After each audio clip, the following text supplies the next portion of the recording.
యువకులారా నేను అడుగుతున్నాను, నా సమాన వయస్కులారా నేను అడుగుతున్నాను, దేవుని పని చేసే దమ్ము నీకుందా అని అడుగుతున్నాను. రా. ఉద్యోగం ఎవడైనా చేస్తాడు, వ్యవసాయం ఎవడైనా చేస్తాడు, పని ఎవడైనా చేస్తాడు. సువార్త చెయ్యి. రాగలవా? నీతిగా ఎవరి కొరకులన్నీ కట్టుకోగలవా? దేవుడి కొరకు నిక్కార్సగా బ్రతకగలవా? రా. నువ్వు నిలబడగలవా? దమ్ముండాలి, దమ్ము గుండెల్లో.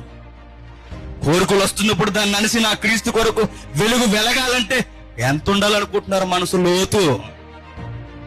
అదే చెబుతున్నాడు తిమోతి, నాయనా సువార్తికుడు అంటే ఏమనుకుంటున్నావురా? ఈ సమాజానికి ఒక వెలుగు, ఈ సమాజానికి ఒక వెలుగు. నా యేసు వెలుతూ వెలుతూ అదే మాట చెప్పాడు కదండి మనందరికి. నేనున్నప్పుడు లోకానికి నేను వెలుగు, నేను వెళ్ళిపోయిన తర్వాత మీరు లోకానికి వెలుగు.